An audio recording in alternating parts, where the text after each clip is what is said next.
Nós vamos abrir nossas Bíblias, Epístola de Paulo aos Romanos, capítulo 1. Romanos, capítulo 1. Vamos ver os versos 16 e 17. Pois não me envergonho do Evangelho, porque é o poder de Deus para a salvação de todo aquele que crê, primeiro do judeu e também do grego. Visto que a justiça de Deus se revela no Evangelho, de fé em fé, como está escrito, o justo viverá por fé. Pai, agradecemos a Ti, porque podemos nos reunir contigo. Obrigado porque temos a Tua habitação em nosso meio. O Senhor é nosso motivo e nossa intenção, nosso foco, nosso centro e nosso fim. Desejamos em tudo Te ver, em tudo Te conhecer, em tudo Te tocar. Concede, Senhor, agora em esse tempo diante da palavra,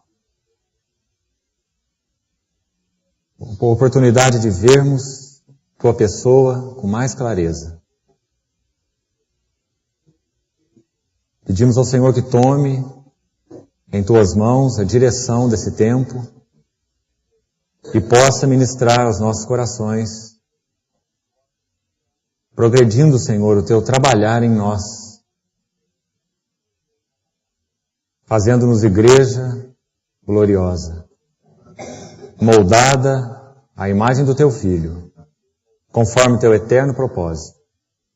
Te pedimos em nome de Jesus. Amém. Irmãos, nós vamos iniciar hoje e ter alguns períodos em torno de mais um assunto na sequência do que já temos compartilhado. Nós encerramos algumas notas, na verdade, a respeito da expiação na reunião anterior. E hoje nós vamos iniciar algumas notas também, uma visão, mesmo que panorâmica, nada de forma muito aprofundada, mas de forma clara, esperamos diante do Senhor, uma visão a respeito da justificação pela fé. Temos dito aos irmãos que, de forma sintética, nós podíamos selecionar 8 alicerces da nossa fé, ou da nossa confissão. E como esse é um assunto muito central na vida da igreja, então creio que o Senhor depositou esse encargo no meu coração para que nós passássemos um a um de todos esses 8 alicerces. Já tínhamos, há um bom tempo atrás, estudado os 2 primeiros, o que se refere à Trindade e o que se refere à encarnação, a pessoa e obra de Cristo, a encarnação. E na reunião anterior nós falamos um pouco mais relativo à obra de Cristo propriamente, né? A expiação.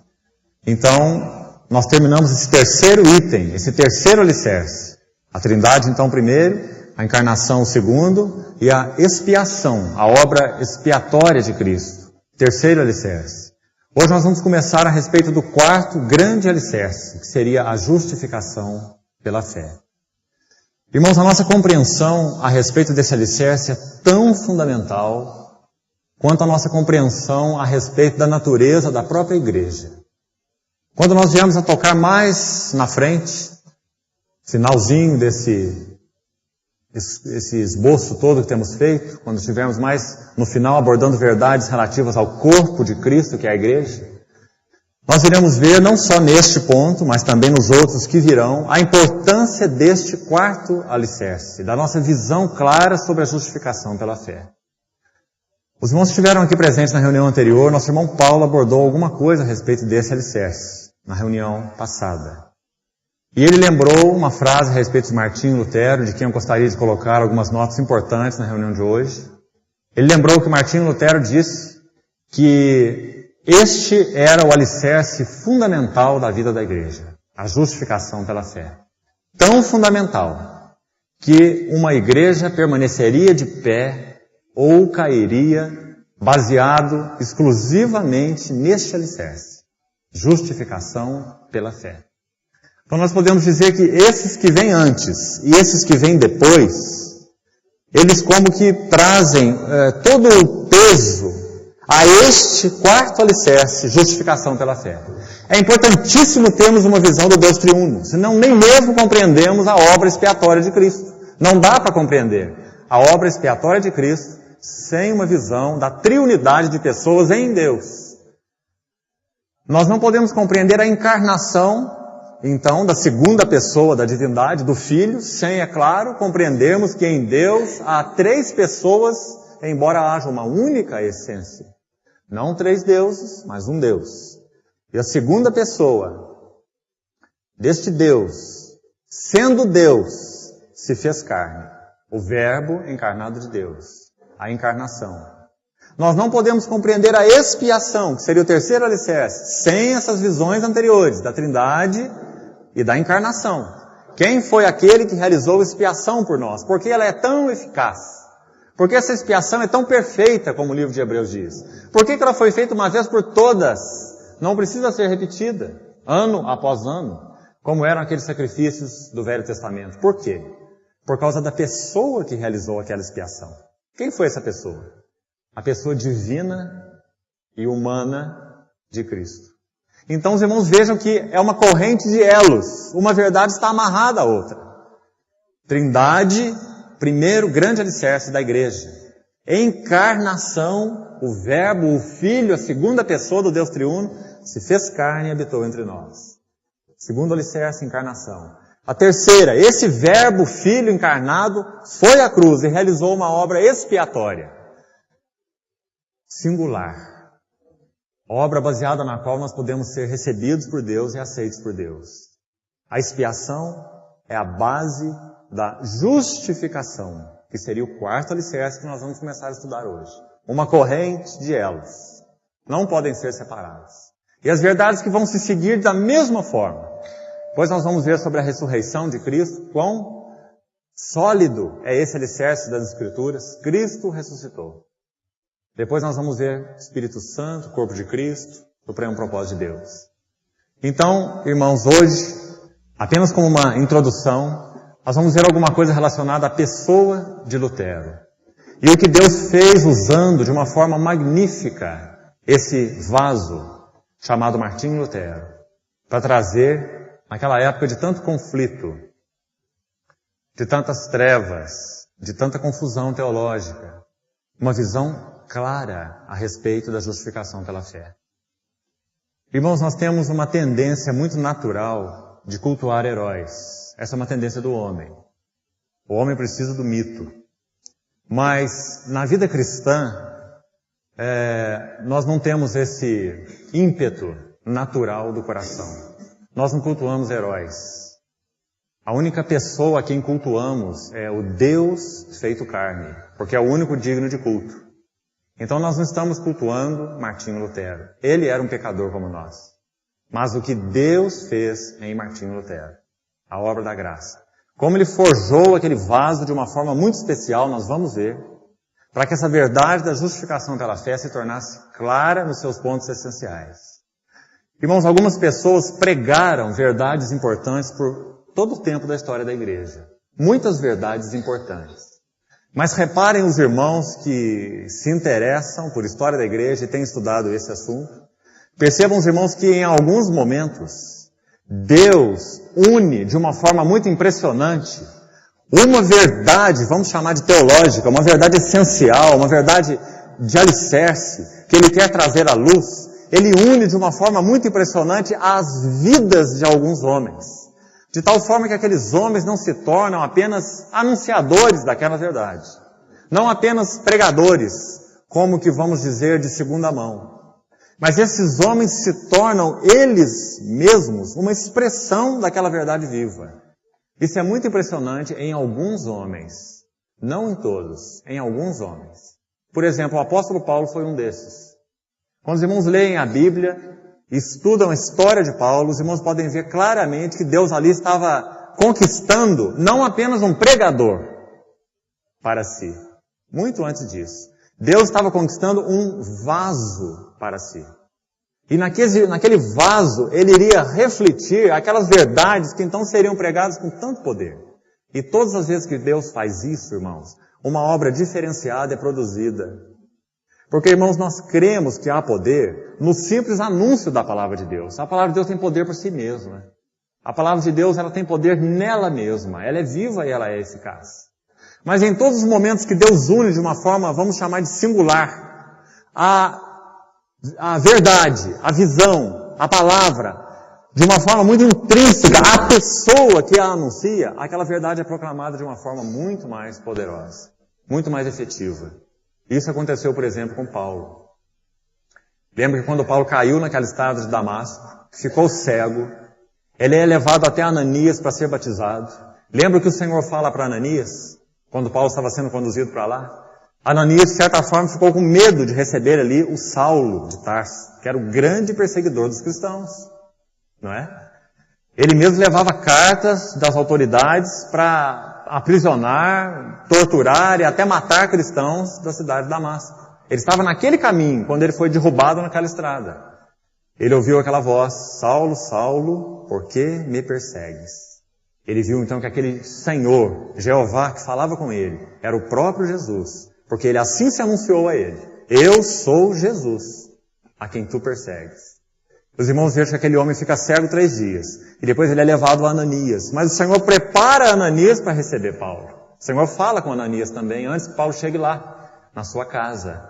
E o Senhor fala para Ananias que ele não devia temer receber ali o Saulo, até então, Saulo na sua casa, porque aquele seria para ele um vaso escolhido para anunciar o seu nome entre os gentios e entre as nações. Irmãos, de forma paralela, o Senhor fez a mesma coisa com Martinho Lutero. Muito linda a vida desse homem. E o que Deus preparou forjando aquela natureza humana, um pecador como nós, claro, numa história de pecado como a nossa, como Deus forjou a vida humana daquele vaso, para que de uma forma muito singular, como nenhum dos seus contemporâneos, nem antecessores e nem sucessores imediatos, ele pode se comparar. Ele é maior do que todos eles, até mesmo que Calvino. Lutero foi aquele grande leão da Reforma. Ele é considerado o maior teólogo do século XVI, maior mesmo do que João Calvino, por causa da forma como Deus preparou aquele vaso e usou aquele homem. Quando ele tinha 21 anos de idade, o que será que você estava fazendo com 21 anos de idade? Lutero na cidade já estava no monastério, em 1505, com 21 anos de idade. E, irmãos, a experiência que o levou ao monastério, já que ele era um católico romano praticante, a experiência que o levou ao monastério foi muito impressionante. Ele passou por uma tempestade literal na sua vida. Ele enfrentou uma tempestade. E naquela tempestade ele fez um voto, ali na visão que ele praticava, um voto a Santa Ana.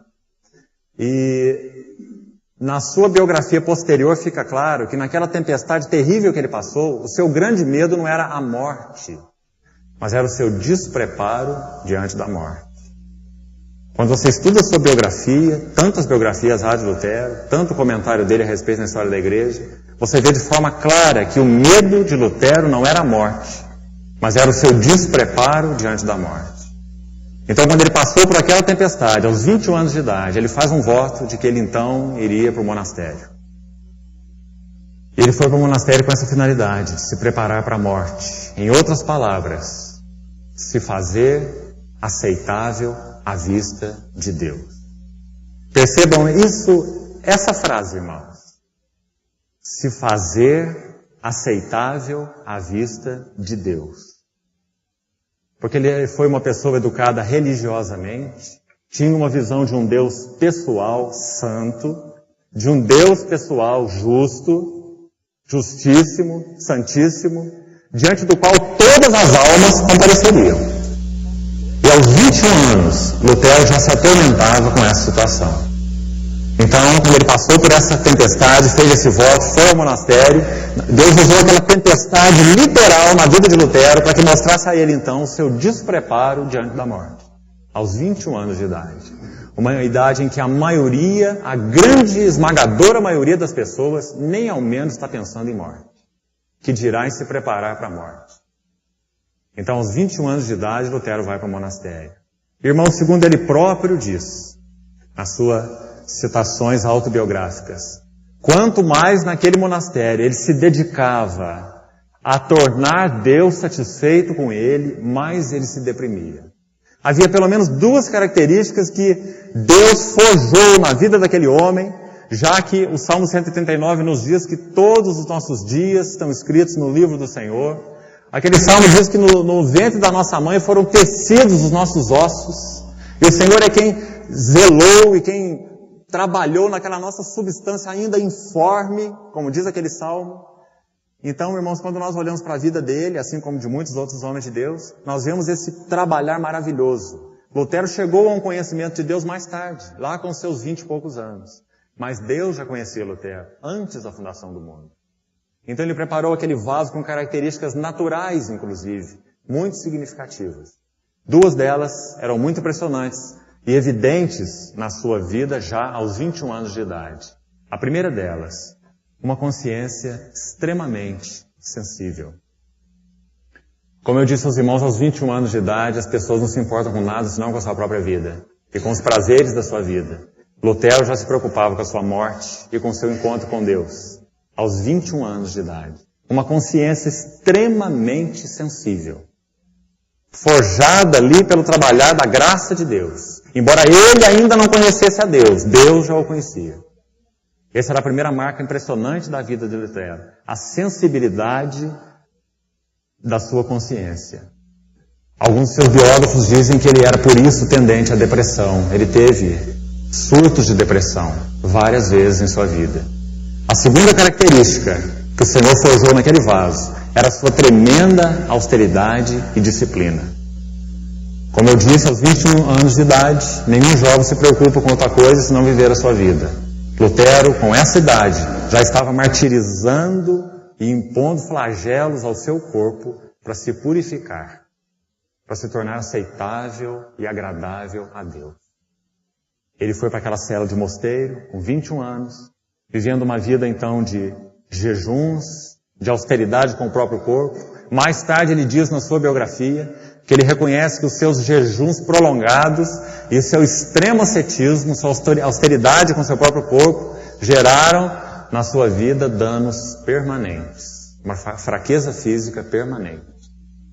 Irmãos, e quanto mais ele fazia isso, e praticava esses jejuns, e deitava no chão sem roupa, da sua cela fria, gelada, para que pudesse martirizar o seu corpo, e se purificar, e se expurgar de maus pensamentos, de impurezas, e voltar o seu espírito mais para Deus. Quanto mais ele fazia isso, mais condenado ele se sentia. Porque ele percebia que quanto mais austero ele era consigo mesmo, mais a sua consciência era sensível a questões que ele entendia que nunca poderiam ser plenamente abordadas diante de Deus ou confessadas diante de Deus. Ele cria na confissão, como era ensinado no catolicismo romano. Ele se confessava continuamente àqueles então sacerdotes designados para isso, seus confessores. Mas ele entendia, na sua consciência, que ele nunca poderia confessar de forma abrangente e absoluta todos os seus pecados, já que os pecados não eram apenas frutos de ações exteriores, mas eram resultado de algo na sua natureza que permeava todo o seu ser. Então ele entendia que num simples pensamento de uma fração de segundo, ele podia pecar contra Deus. E ele não poderia estar se confessando diante de um sacerdote em cada milésimo ou centésimo de fração de segundo em que a sua consciência o estivesse acusando. Então ele viu uma completa impossibilidade em ser purificado de forma absoluta e consistente de todos os seus pecados. Ele cria na confissão, conforme a sua doutrina católica, mas ele não cria na solução final conferida pela confissão. Então os irmãos vejam como Deus trabalhou nesse homem, usou essa consciência para levá-lo até a depressão, até ao fundo de si mesmo, uma compreensão tão delicada e tão profunda do que é a natureza humana e do que é o pecado, para que Deus pudesse usar esse homem com relação a essa verdade que nós vamos vir a abordar da justificação pela fé. E nós vamos ver que sem esse pano de fundo, nós pouca compreensão podemos ter sobre justificação pela fé. Porque é exatamente justificação pela fé que toca essas questões ligadas à consciência. Todos nós, irmãos, que de uma forma ou de outra, em um nível ou outro, mais ou menos profundamente, já lutamos com essas questões em nossas vidas. Compreendemos o poder desta visão da justificação pela fé. Agora, aqueles que nunca lutaram com isso, mesmo que de forma leve, mesmo que de forma mais tênue, talvez nunca tenham se convertido. Porque, irmãos, o senso de acusação diante da santidade de Deus, a nossa incompetência como pecadores, é o primeiro passo para a nossa salvação. A salvação não é para os competentes, a salvação é para os incompetentes. A salvação não é para os puros, a salvação é para os impuros. O Senhor disse, eu não vim chamar sãos, porque os sãos não precisam de médico. Eu vim chamar os doentes. Então esse era Martinho Lutero, um doente absolutamente convicto. Deus foi trabalhando aquela consciência de uma tal forma, para que ele viesse então a forjar esse vaso de uma forma muito especial, para anunciar uma verdade muito especial, que trata com a parte mais essencial da nossa consciência, o que concerne, é claro, a nossa experiência, né? A justificação pela fé. Em primeiro lugar, é claro, ela é uma verdade objetiva, ela foi cumprida em Cristo e não em nós. Fora de nós, em Cristo. Mas esta justificação pela fé, ela tem então implicações. Isso que Deus realizou objetivamente em Cristo, cumprindo a sua justiça, tem uma implicação imediata na consciência daqueles que creem, como diz o livro de Hebreus. Então nós precisamos juntar, e nós estamos falando hoje, vamos prosseguir falando um pouquinho da vida de Lutero, para que os irmãos possam fazer essa conexão. A consciência e a justificação pela fé. Consciência e justificação pela fé. Porque isso é tão importante, irmãos. Lembra que o livro de Hebreus diz assim, que aquele sangue de bodes, de touros, que era derramado lá no Velho Testamento, só como uma figura do sangue de Cristo, não tinha um poder em si mesmo, é claro, porque era sangue de animais. Lá diz que não podiam purificar pecados. Não podiam livrar a consciência de obras mortas, porque era sangue de bodes e de touros. Mas diz que o sangue de Cristo purificará a nossa consciência, está vendo? De obras mortas, para servirmos a Deus vivo. No capítulo 10, na sequência, o autor de Hebreus diz a mesma coisa. Que aquele sangue no tocante à consciência, de novo a consciência, era incapaz de aperfeiçoar os que prestam culto. Eles prestavam culto usando aquele sangue de bode e de touros, mas aquele sangue, no que toca à consciência, eram incapazes, eram ineficazes. Porque a consciência humana é algo espiritual. Não pode ser purificado por um sangue de animal. Nossa consciência tem que ser atingida por algo espiritual. O sangue precioso do Deus feito carne, o Senhor Jesus, o Verbo encarnado. Então o autor de Hebreus faz exatamente esse contraste, mostrando que esse sangue precioso, porque não é o sangue de um animal, mas do Filho de Deus, do Verbo encarnado, ele então pode aperfeiçoar, purificar as nossas consciências de obras mortas para servirmos o Deus vivo. Então, irmãos, precisamos juntar essas duas verdades. Sem uma visão clara da justificação pela fé, não há paz com Deus. Não há paz com Deus. E paz se refere a algo da consciência. Romanos capítulo 5, justificados, pois, mediante a fé, temos paz com Deus, por meio de Jesus Cristo. Então, irmãos, Deus trabalhou Lutero para uni-lo, e talvez essa seja a melhor expressão, uni-lo à verdade da justificação pela fé. É claro que ele pregou outras verdades também, mas de alguma maneira Deus uniu esse homem a essa verdade. É o que ele faz muitas vezes, em muitos momentos, com muitos homens. Ele une certos homens a certas verdades de forma especial. Não significa que ele tem especialistas naquelas verdades, não. O Evangelho é um todo. E todos aqueles que conhecem o Senhor e conhecem o Evangelho têm uma visão do todo do Evangelho.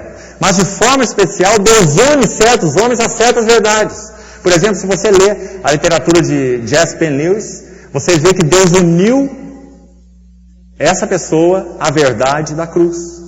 A mensagem mais proeminente da vida dessa pessoa é a mensagem da cruz. Deus uniu Watchman à verdade da igreja local. A pregação mais proeminente de Watchman era a respeito da vida da igreja local. A igreja como sendo o corpo de Cristo, uma expressão local. Então Deus, de uma forma singular, Ele une alguns homens no todo do seu evangelho a algumas verdades específicas. E Lutero foi um homem unido à justificação pela fé. Então, irmãos, quando ele estava nessa fase, depois dos seus 21 anos, nesses jejuns, nesse rigor ascético,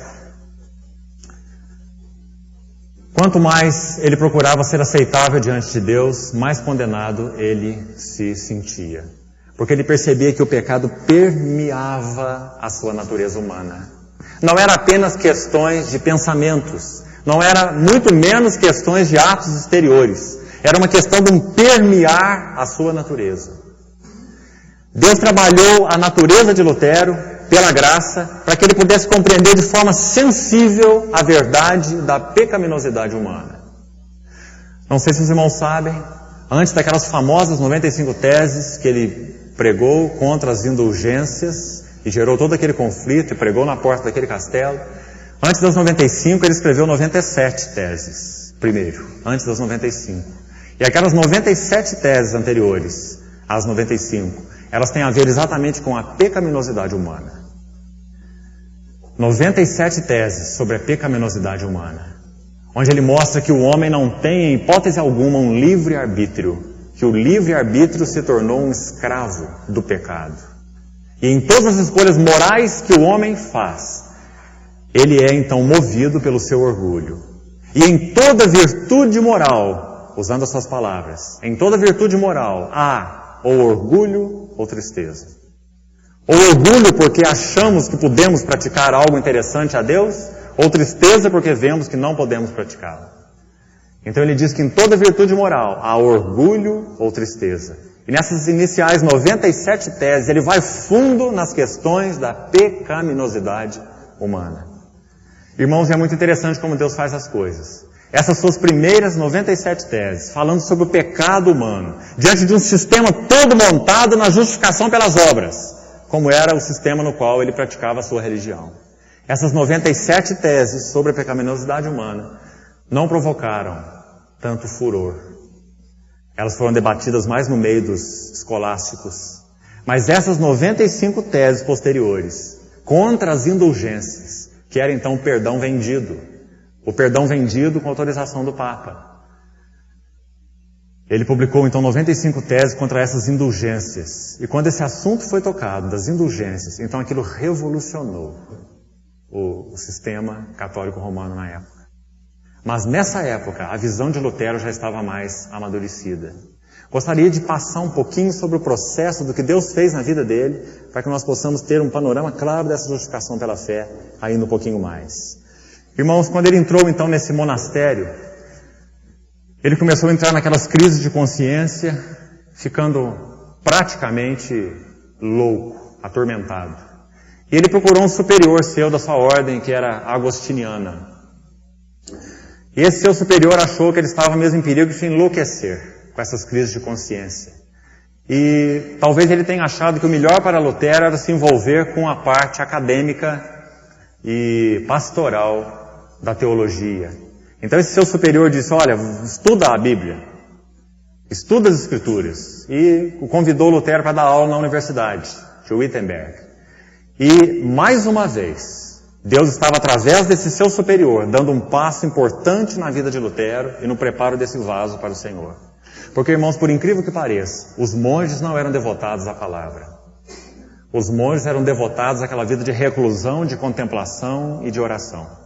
E quando então aquele seu superior ordenou a Lutero que ele estudasse as Escrituras e se voltasse para o trabalho pastoral, quem sabe na mente desse superior ele queria tirar Lutero talvez de um egocentrismo, de ficar voltado para si mesmo. Como se ele dissesse, você só está pensando em você, no seu pecado, na sua culpa, na sua consciência, você deve ver o problema dos outros, se ocupar com os outros, quem sabe você vai melhorar. Talvez essa fosse a sua intenção. E Lutero foi estudar a Bíblia, dar aula na universidade e atuar pastoralmente. Mas, irmãos, quando ele começou a fazer isso, mais profundamente então ele entrou na compreensão do pecado, e em maior choque ele entrava na sua visão, na visão de si mesmo com a visão de Deus, da seguinte forma. O primeiro livro que Lutero começou a estudar como professor na universidade foram os Salmos, não foi Romanos, nem Gálatas, que se tornaram depois suas epístolas preferidas, mas sim o livro dos Salmos. É claro que ele já conhecia os Salmos como monge, porque a grande maioria dos monges conhecia os Salmos de cor. E nas suas celas eles recitavam aqueles Salmos em forma de oração. Mas apenas como um recitar. Quando na universidade Lutero foi estudar os Salmos. E como um bom monge agostiniano, ele estudou os Salmos naquela visão cristológica. Ele via Cristo em todos os Salmos. E quando ele chegou no Salmo 22, você conhece o Salmo 22? Abra sua Bíblia. Quando Lutero chegou no Salmo 22, algo impressionante aconteceu. O Salmo 22, ele começa assim: Deus meu, por que me desamparaste? E Lutero então tinha aquela visão cristológica do seu estudo dos Salmos. E quando ele leu todo esse Salmo, como que foi recitado pelo Senhor ali na cruz, ele ficou muito impressionado, irmãos. Foi o primeiro lampejo da graça na vida de Lutero. Até então apenas tormento, tormento e tormento. Quanto mais disciplinado, quanto mais austero, quanto mais zeloso, quanto mais devotado ele era, mais tormento ele sentia. E irmãos, conforme as suas próprias palavras, mais ódio eu tinha da justiça de Deus. Palavras de Lutero. Mais ódio eu tinha da justiça de Deus. Porque eu via um Deus justíssimo, um Deus santíssimo, que de alguma forma queria ter relacionamento com o homem, mas que não proporcionou para o homem as condições para ter esse relacionamento com ele. Um Deus justíssimo, perfeito, santíssimo, que queria se relacionar com o homem, mas que não providenciou para o homem as condições para que pudesse se relacionar com ele. Porque Lutero procurou todas essas condições. Qual eram as condições? Ser zeloso? Lutero era o mais zeloso. Qual eram as condições? Fazer penitências? Lutero era o mais penitente. Qual eram as condições? Mortificar a carne? Lutero era o maior asceta. Qual eram as condições? Se trancar isolado do mundo numa cela para contemplar, orar a Deus? Lutero era um exemplo disso. Quais eram as condições para se relacionar com Deus? Quais eram as condições para ter paz de consciência? Quais eram as condições para poder se relacionar com Deus em um nível de aceitação, que a sua consciência não testificava com ele que ele tinha, embora tudo ele tivesse feito. E quando ele foi naquela peregrinação a Roma, que os irmãos que conhecem a história sabem, ele faz aquela peregrinação a Roma, a sua situação não melhora, mas piora. Porque quando ele vai a Roma contatar aqueles clérigos mais superiores, ele vê uma vida autoindulgente, uma vida licenciosa, libertina. Ele volta de Roma completamente decepcionado e com mais problemas do que antes de ir. Os irmãos imaginem a vida desse homem. Então ele é recomendado por esse seu superior para ir dar aula, se ocupar com os outros e estudar a Bíblia. E ele começa pelos Salmos, como eu já disse, e ele chega no Salmo 22. Irmãos, quando ele chega no Salmo 22, ele tem o primeiro lampejo da graça. O Senhor como que fala ao seu coração de uma forma muito clara através do Salmo 22. E ele pôde compreender que Deus, de alguma forma ainda para ele inexplicável, ele ainda não tinha chegado a Romanos, ele ainda não tinha visto a luz com clareza, mas um lampejo da luz já começou a raiar. Aquele coração tão condenado, tão trevoso, tão acusado pela sua própria consciência. Quando ele chega no Salmo 22, Deus meu, por que me desamparaste? Ele sabe que esse Salmo se refere a Cristo. Ele sabe que isso foi falado pelo Senhor, que é Deus, na cruz do Calvário. Então Lutero tem aquele primeiro lampejo da luz na sua consciência. Deus se assentou ao lado do réu. Esse foi o primeiro lampejo da graça na vida de Lutero. Não foi ainda verdade a justificação pela fé. Os irmãos sabem que ele veio a ver com mais clareza mais tarde, mas foi esta primeira verdade, relacionada ao estudo dos Salmos, e não de Romanos ainda. Deus meu, por que me desamparaste? A primeira expressão usada pelo Senhor para dar aquele primeiro lampejo da graça no coração de Lutero. Como eu disse aos irmãos, antes ele olhava para Deus e ele diz, na sua biografia, que ele não podia nem ouvir a expressão justiça de Deus. Porque essa expressão para ele, justiça de Deus, significava aquela justiça ativa, pelo qual Deus olha para todos os homens, somente vê pecadores e pune a todos, e julga a todos, e com justiça, porque Ele é justo, e nós somos pecadores. Então ele não podia nem ouvir aquela expressão, justiça de Deus. Essa expressão aterrorizava Lutero. Ele então tinha ódio de Deus, por Deus ser esse Deus tão justo, que queria ter um relacionamento com o homem, pelo menos era assim que estava escrito na Bíblia, mas não proveu para o homem as condições para esse relacionamento, dentro do que ele praticava e entendia, através dos seus meios, né? O ascetismo, a disciplina, a devoção e tudo mais que ele fazia. Então, irmãos, quando ele lê esse texto no Salmo, ele tem essa primeira visão da graça. Deus, de alguma maneira que ele ainda não compreendia, Deus, em Cristo, se assentou ao lado dos réus. Isso começou a trazer para ele um conforto.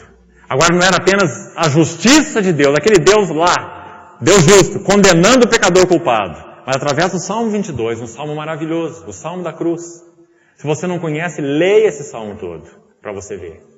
E através desse Salmo 22, Lutero viu que Deus, no seu Filho Jesus, se assentou do lado dos culpados, do réu. Até que então, irmãos, ele progredindo nos seus estudos, ele vai a Romanos. E quando ele vai a Romanos, aí sim, Deus usa o texto que eu li no início da reunião, para trazer à luz de uma forma muito definitiva e clara para Lutero. Muito clara. Todo o desenvolvimento posterior da teologia de Lutero é baseado no que ele viu aí, nesse momento, em Romanos. A luz raiou de uma vez por todas. E a partir daí nós vemos apenas prolongamentos dessa luz. Só prolongamentos. Mas a luz raiou de uma forma absoluta quando ele chegou aí a Romanos, capítulo 1. E ele leu esse texto. Não me envergonho do Evangelho, porque é o poder de Deus para a salvação. De Deus, não do homem. De Deus para a salvação. De todo aquele que crê e não que faz obras. Primeiro do judeu e também do grego. E agora essa expressão do verso 17 foi a que ele diz, que mais ficou então gravada na sua mente. A justiça de Deus se revela. Essa frase. A justiça de Deus se revela. Aquele que tinha então ódio dessa expressão justiça de Deus, agora começou a ver por outro ângulo. Ele viu que justiça de Deus, conforme revelado no Evangelho, não era aquela justiça de Deus que então dos céus punia pecadores, mas era uma justiça de Deus que se revela no Evangelho de forma justificadora para todo aquele que crê. Isso então mudou completamente o panorama de Lutero. Agora não a justiça de Deus que pune pecadores, mas a justiça de Deus que no Evangelho justifica pecadores. Pela fé. Exclusivamente pela fé. Os irmãos já pensaram na reviravolta no coração de Lutero? Os irmãos já pensaram no grito de libertação do coração, da consciência de Lutero? A justiça de Deus que ele odiava. Irmãos, antes de chegar a essa experiência, um detalhe importante aqui, com relação à sua visão da justiça de Deus, antes de chegar a essa experiência com Romanos, após o estudo do livro de Salmos, Lutero foi recomendado, também pelo seu superior aí, esse clérigo agostiniano, a ter contato com os chamados místicos, já que a teologia mística, na Idade Média, ela chegou ao clímax na época de Lutero, nos séculos 14 e 15. Ela chegou ao clímax. Tantos já haviam ministrado nessa área, né? João da Cruz, Teresa de Ávila, Bernard de Clairvaux e muitos mais. Julian de Norwich, muitos dessa época da teologia mística. E nessa época, então, esse superior recomendou a Lutero que ele fosse ter alguns místicos, para quem sabe ele encontrasse mais conforto para o seu coração na vida mística. Mas, irmão, embora Lutero pudesse aprender bastante com aqueles místicos, o que se reflete depois nos seus escritos.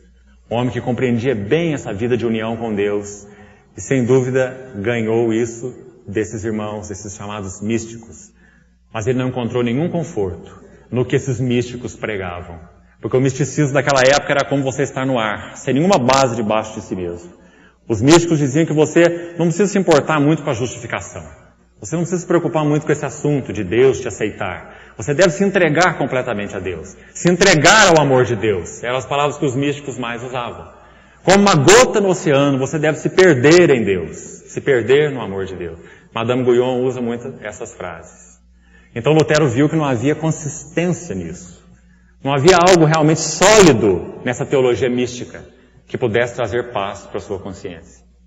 Então, quando agora, mais para frente, ele tem contato com o livro de Romanos e vê a justiça de Deus dessa forma, irmãos, o quadro muda totalmente. Agora ele consegue experimentar aquele prazer no que a Bíblia então chama de a justiça de Deus. Porque agora, repetindo, dada a importância disso, ele vê justiça de Deus, não como justiça de Deus punindo pecadores, mas a justiça de Deus justificando pecadores em Cristo pela fé. O Senhor Jesus disse em João 3 assim, o Filho foi enviado ao mundo não para que julgasse o mundo, mas para que o mundo fosse salvo por ele. Irmãos, ele vem para julgar o mundo. E ele vai julgar todo aquele que não crê. Porque aquele que crê no Filho tem a vida, o que não crê no Filho não tem a vida. Ele fará isso. Mas quando ele se revelou então de forma redentora, ali na cruz do Calvário, ele não veio punir pecadores. Ele veio justificar pecadores, baseado no que ele fez na cruz. Então o quadro na vida de Lutero se reverteu totalmente. Sua consciência encontrou paz e ele começou a ter prazer em Deus, no Deus que justifica pecadores, somente pela fé em Cristo Jesus. Irmãos, que verdade tremenda. Com relação à sua experiência, qual a sua história? Como eu citei para os irmãos, essa verdade sempre foi essencial na vida da igreja. Sempre. Lembra que eu citei para os irmãos aqui, século XVIII, muito mais tarde, aquele movimento chamado Grande Despertamento Evangélico, na Europa, depois nos Estados Unidos, quando dois homens de Deus se encontraram, naquela época, George Whitefield e Daniel Howland. E quando esses dois irmãos se encontraram, Whitefield perguntou para esse grande pregador, milhares de almas já tinham convertido pelo ministério dele, e quando esses dois se encontram, a primeira pergunta que o irmão Whitefield faz a esse outro pregador é, irmão Daniel, você sabe que os seus pecados foram perdoados? Ele não disse, você conhece a base bíblica, você crê na Escritura, porque isso seria um absurdo, ele era um pregador. Mas ele perguntou, você sabe que os seus pecados são perdoados? O que esse irmão quis dizer? Ele quis dizer, irmão, você vive nesse gozo, você vive nessa alegria, você sabe? Ou você tem uma consciência intranquila? Você desfruta todo o gozo dessa verdade? Você sabe que os seus pecados são perdoados? Então, irmãos, essa verdade da justificação pela fé é a base e o fundamento de toda a nossa relação com Deus. E é a base e o fundamento de toda a nossa vida como igreja. Como disse Lutero, permaneceremos de pé ou cairemos, baseado nessa verdade. No que você baseia sua justificação? Sua justificação é firme, sólida? Você sabe que você foi aceito por Deus em Cristo? Você sabe que a justiça de Deus na cruz do Calvário foi satisfeita completamente pela morte do Filho? Você sabe que Deus está satisfeito e que Ele não requer nada de você? Como eu disse também numa das reuniões anteriores, quando Paulo pregava isso, algumas pessoas achavam que ele estava ficando louco. Porque isso, na ideia deles, dava margem para todo tipo de pecado. Se tudo isso foi feito em Cristo e nada é requerido de nós, então posso viver do jeito que eu quiser, porque nada vai fazer diferença. Uma compreensão deturpada da graça. Porque Paulo via que essa mesma graça que justificou, essa mesma graça nos matou para o pecado. E agora todos que compreendem bem a graça não amam o pecado. Os que amam o pecado devem tomar cuidado, porque talvez não tenham sido nem justificados. Porque aqueles que creem e conhecem a graça não têm prazer no pecado. Podem pecar, podem se extraviar, podem cair, mas não têm prazer no pecado. Sabem de quem são. Então, irmãos, que verdade sólida, que verdade fundamental. Justificação somente pela fé. Nada é requerido de você. Em quais pontos você tem feito força para ser aceitável a Deus? Esqueça, irmão. Volte-se para a cruz, para o Filho, para a justiça de Deus que se revela no Evangelho. qualquer ato, qualquer obra, qualquer pensamento, qualquer insinuação, qualquer sugestão de nossa parte para fazermos qualquer coisa que melhore a nossa aceitação diante de Deus é uma ofensa à cruz de Cristo. Porque na cruz o nosso Senhor Jesus disse assim: está consumado. Está consumado. E quando Lutero viu isso, irmão, todo o quadro foi revertido. Agora os irmãos imaginem alguém trabalhado por Deus, forjado por Deus com essa história de agonia, de perturbação, de depressão, essa história tremenda de sensibilidade, de consciência, de lutas. Os irmãos imaginem essa pessoa conhecendo a verdade da justificação pela fé. Não podia ser de outro modo. Deus levantou então Lutero, previamente preparado, como aquele leão da reforma. Os clérigos tremiam quando Lutero abria a boca. Ele não tinha medo de ninguém. Quando falaram para ele: Lutero, você não tem medo pela sua vida? Você não tem medo do Papa? Ele dizia assim: eu não temo o Papa. Eu temo um Papa maior do meu coração, que é o meu próprio eu. Mas eu não temo o Papa. Deus forjou a vida desse homem, ligando a vida desse homem, especialmente a verdade da justificação pela fé. Tão importante é essa verdade. E os irmãos devem se lembrar, então, que até a Idade Média, até o século XV, nenhuma clareza maior havia sobre esse assunto. Claro que houve irmãos no movimento chamado pré-reforma que começaram a ver alguma coisa. Mas com a clareza de Lutero, ninguém. Deus então levanta esse homem para que mudasse totalmente o curso de toda a visão teológica daquele tempo. Tão importante é esse assunto. Não é um assunto acadêmico. Eu queria que você pensasse um pouquinho, antes da gente encerrar. O que você acha sobre o que tem sido pregado hoje? Primeiro, olhe para a sua própria experiência. Se você procura, de alguma maneira, acrescentar algo a esse sólido fundamento, você está ofendendo a graça de Deus, a cruz de Cristo e a obra que Ele realizou. Você deve compreender a plenitude da sua salvação, se é que você crê, na obra expiatória do Senhor Jesus na cruz do Calvário, e que ali você foi aceito. E tudo que vai acontecer na sua vida cristã, daí para frente, é resultado da sua compreensão da graça. Se ela for pequena, quem sabe você vai viver uma santificação pequena. A santificação sempre vai ser resultado da justificação, da compreensão da justificação. Se a compreensão da justificação é clara, a santificação é evidente. Se nós vemos bem a justiça de Deus, nós vivemos uma vida santa. Se nós sentimos bem a agonia das nossas consciências e o que Deus proveu ali na cruz do Calvário, a profundidade do nosso pecado, a malignidade do nosso pecado, a perversão do nosso pecado, então nós não podemos ter prazer no pecado. É claro. Mas se nós não vemos bem isso, com clareza, então de alguma maneira nós vamos ali brincar com o pecado. Chegar perto dele, nos afastar dele, chegar perto de novo, nos afastar de novo, jogando com o pecado. Mas se nós compreendemos bem a justiça de Deus, a graça de Deus, o que Ele fez na cruz, o Deus meu, por que me desamparaste? Que demonstra o maior significado do pecado, que o pecado é. O Filho foi desamparado por causa do pecado. Se compreendemos isso, nós não vivemos no pecado, como Paulo diz em Romanos 6. Então toda santificação será fruto da justificação. O que o sistema católico romano fazia? Fazia assim, olha.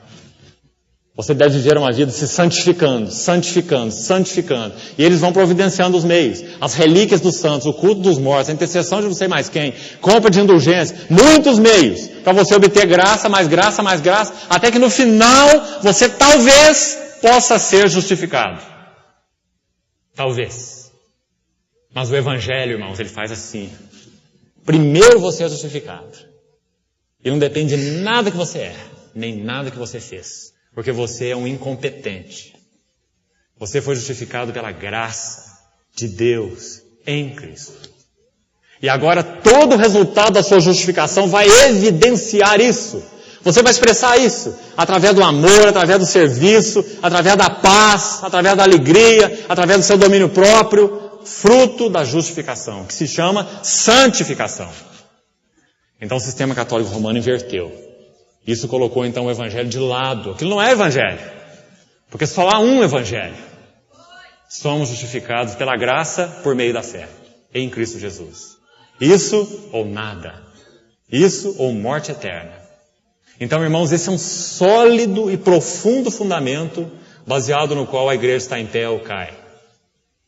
Isso no que concerne a experiência. Agora, você precisa julgar. Queria dizer isso para encerrar. Tudo que tem sido falado pela igreja hoje. Mas não com um ar crítico apenas, mas com um ar de ajuda, de auxílio.